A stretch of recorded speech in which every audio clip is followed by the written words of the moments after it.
Assalamualaikum warahmatullahi wabarakatuh.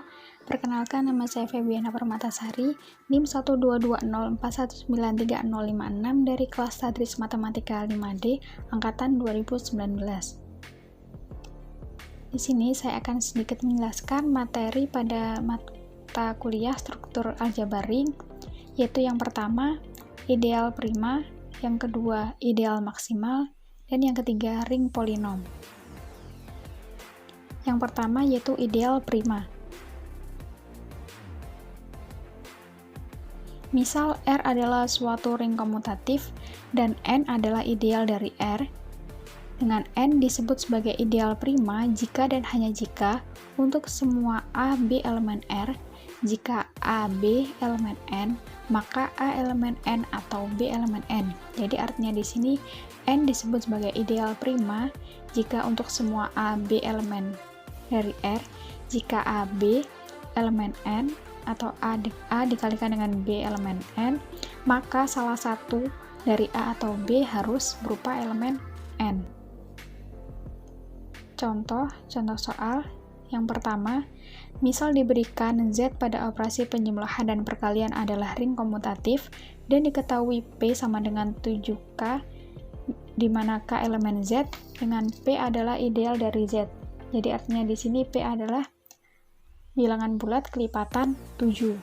Untuk penyelesaiannya, tulis idealnya tadi elemennya negatif 7, 0, 7, 14, 21, 28, 35, dan seterusnya. Ini juga ada beberapa elemen yang lain.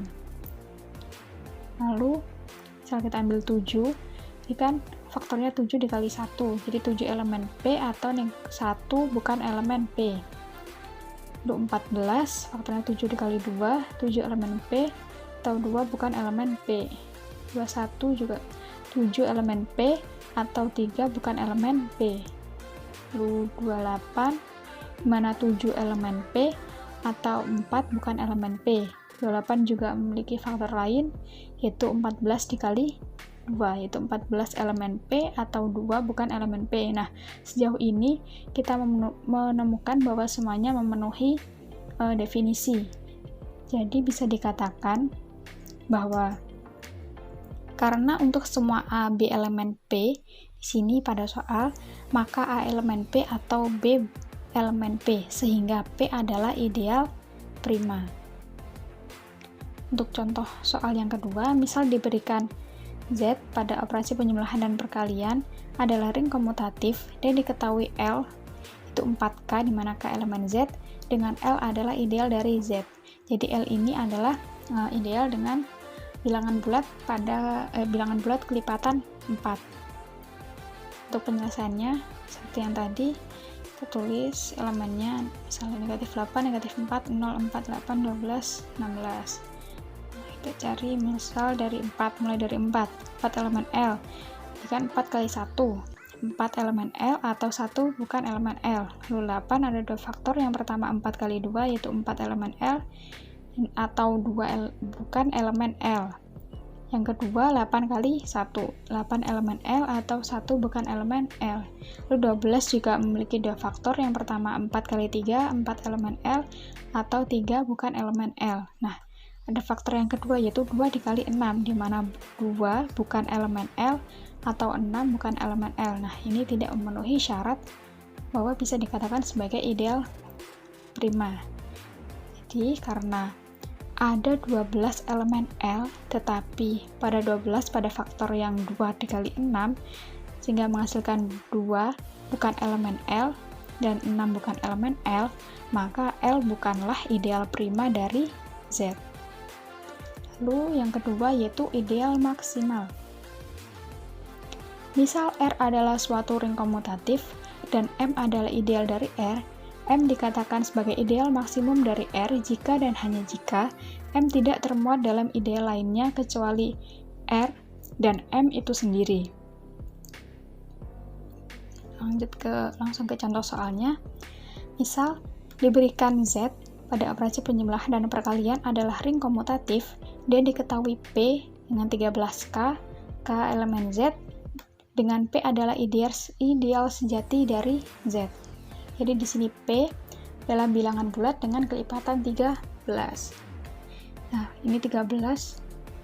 Penyelesaiannya seperti yang sebelumnya, kita cari elemennya. Nah, karena 13 juga prima, maka P merupakan ideal maksimal dari Z, karena tidak ada ideal sejati dari Z yang memuat P nya 13K, di mana K elemen Z, atau P merupakan bilangan bulat kelipatan 13 dengan operasi perkalian dan penjumlahan. Jadi terbukti bahwa tidak ada yang termuat pada ideal lain.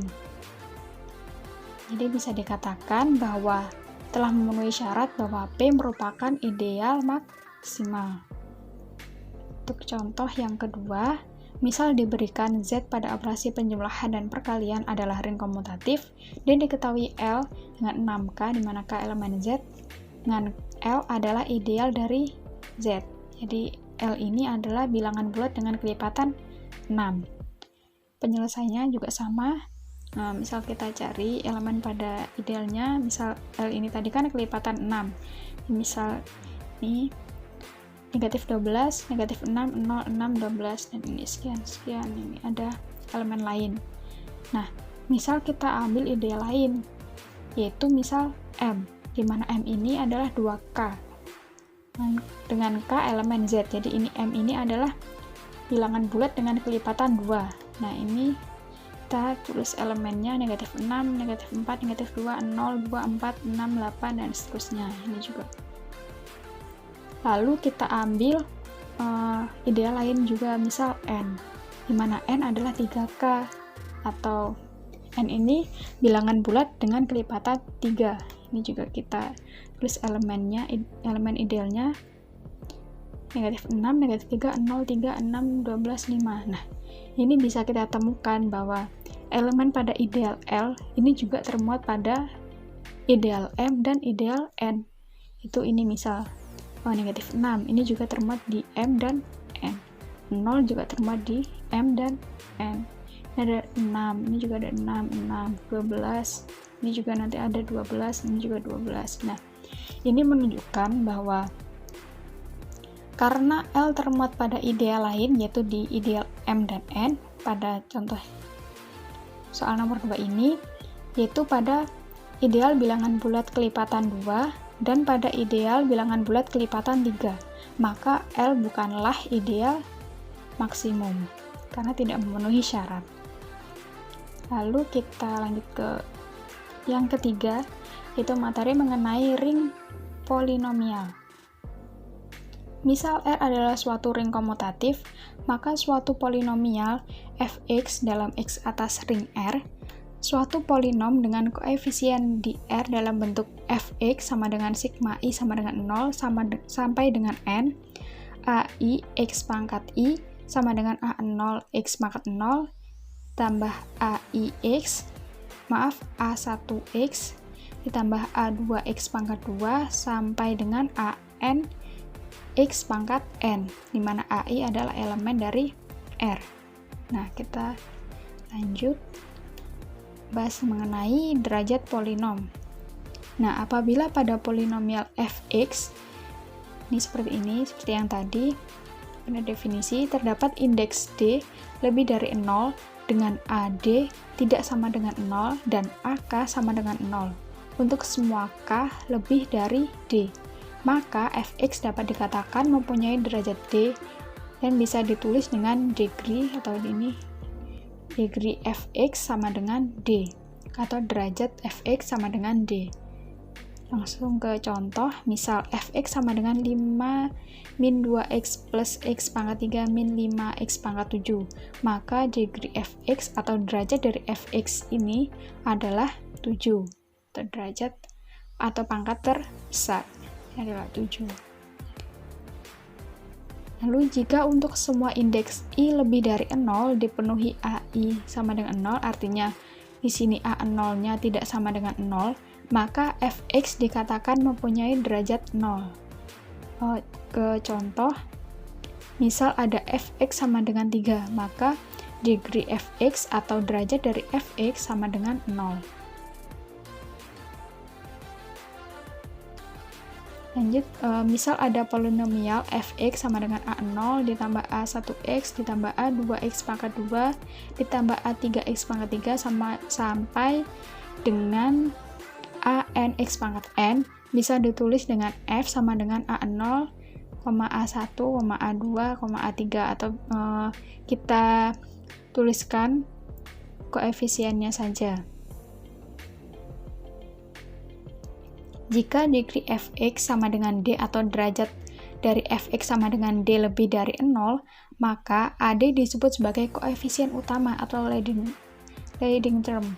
Contoh, misal ada fx sama dengan 5 ditambah 3x plus x pangkat 3 min 6x pangkat 7. Nah, ini kita peroleh koefisien utamanya yaitu pada A7, yaitu negatif 6.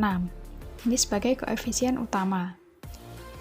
Lalu, jika R suatu ring dengan elemen satuan atau elemen identitas perkalian, maka polinomial atas R dengan koefisien utama sama dengan 1, ini disebut sebagai polinomial monik.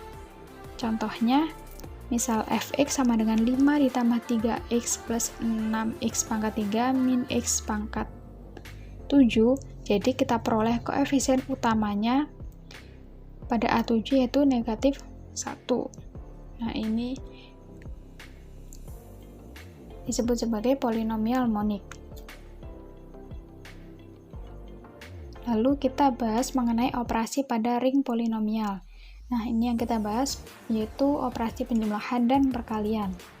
Misal kita ke contoh, diberikan fx sama dengan x pangkat 2 min x plus 2 dan gx sama dengan negatif x pangkat 3 plus 3x kuadrat plus 1. Nah, ini misal disuruh menentukan yang pertama fx plus gx, kemudian yang kedua yaitu fx dikali gx. Nah, ini misal bisa menggunakan cara langsung atau kita jumlahkan tiap sukunya berdasarkan derajatnya, atau juga bisa menggunakan cara seperti ini. Jadi kita cari tiap koefisiennya, A0-nya berapa, A1, A2, dan seterusnya.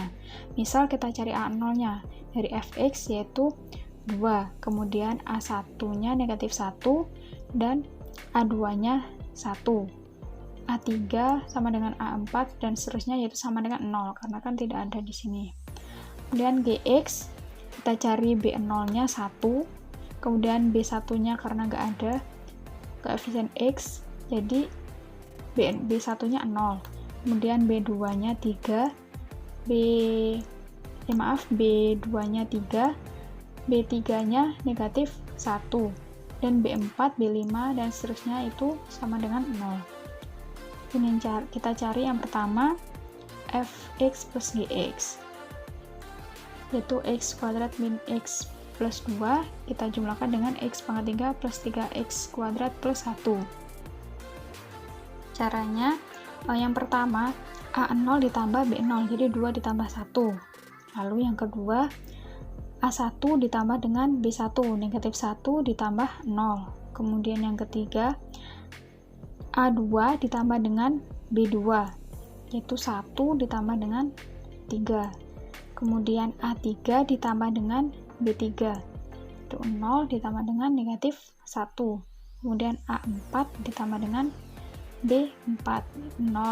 Kemudian A5 ditambah B5 juga 0, dan seterusnya. Nah, diperoleh 3, negatif 1, 4, negatif 1, 0, 0, dan seterusnya. Jadi diperoleh hasil fx plus gx adalah negatif x pangkat 3 ditambah 4x kuadrat dikurangi x plus 3. Lalu untuk yang B, poin B yaitu fx dikali dengan gx. Ini juga bisa dicari dengan mengalikan tiap sukunya, dan juga bisa dengan cara yang mirip seperti yang tadi, cuma ini pada perkalian.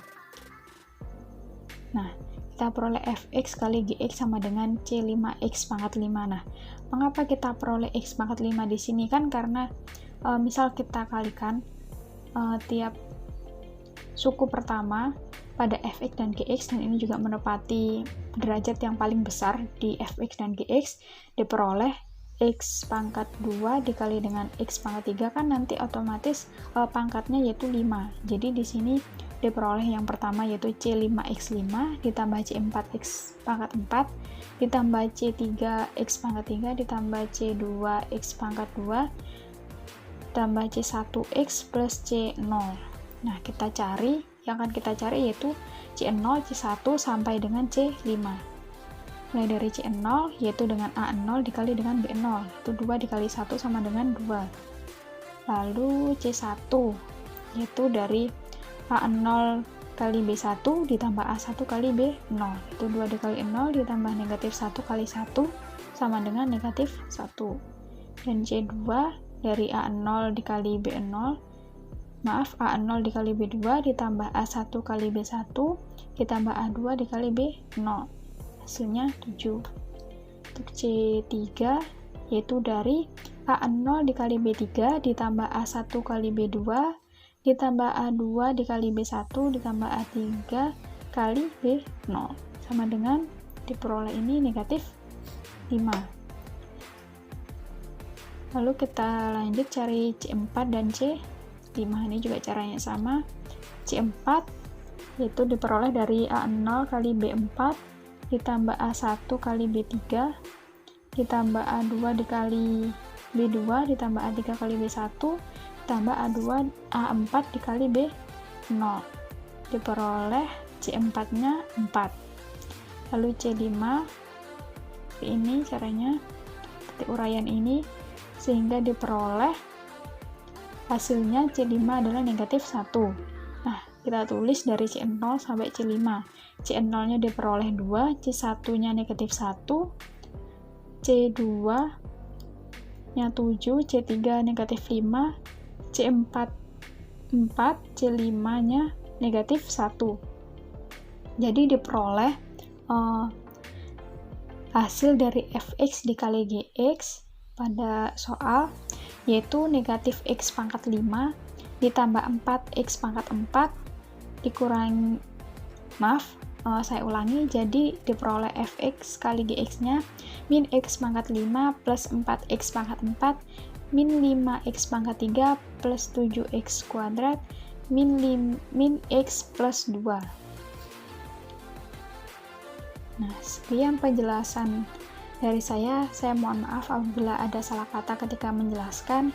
Sekian, wassalamualaikum warahmatullahi wabarakatuh.